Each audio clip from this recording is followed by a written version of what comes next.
குடும்பத்துல பெரியவங்க இருந்தா நாலு நல்லது கெட்டதை சொல்லதான் செய்வாங்க. சின்னவங்க அதை கேட்டுதான் ஆகணும். கேட்க முடியலன்னா எல்லாரும் பிச்சுக்கிட்டு போங்க. நான் இந்த வீட்டுக்காக எவ்வளவு செஞ்சிருக்கேன். இப்ப எல்லாரும் சேர்ந்து என் பேச்சு கேட்க மாட்டேன்னு சொல்றீங்களா? நான் வேணா வீட்டை விட்டு போயிடுறேன்.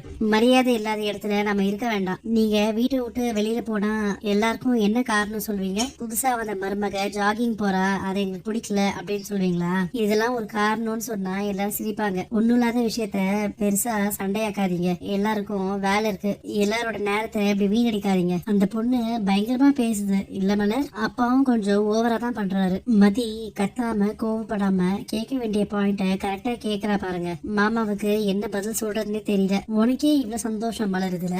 6 வருஷமா நான் கேட்கணும்னு நினைச்சத எல்லாத்தையும் ஒருத்தி போற போக்குல கேக்குறால, அதான். நீ கூலா பேசி விஷயத்தையே முடிச்சு வச்சிட்டியே மதி. இப்படிலாம் பேச எனக்கு தைரியமே வராது. உனக்கு எப்படி இவ்வளவு தைரியம் வந்துச்சு?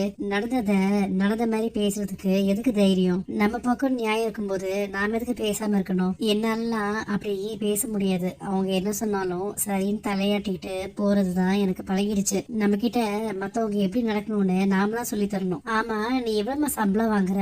20,000. என்னது, காலேஜ்ல 20,000 தான் வாங்குறியா? நான் இன்னும் பெர்மனன்ட் ஆகல. பெர்மனன்ட் ஆனதுக்கு அப்புறம் அதிகமா கிடைக்கும். 20,000 ரூபாய் சம்பளம் வாங்குறது தான் காலையில 5 மணிக்கு எழுப்பி இவ்வளோ ஓட்டம் பாட்டமா உனக்கு?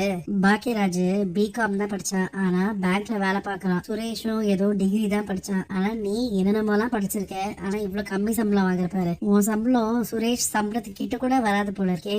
எனக்கு சம்பளம் கம்மியா இருந்தாலும் செய்யறதுக்கு வேலை ஒண்ணு இருக்கு, ஆனா சுரேஷ்க்கு வேலை இல்லைல்ல. என்ன பேசிட்டு போறா பாத்தியாவ?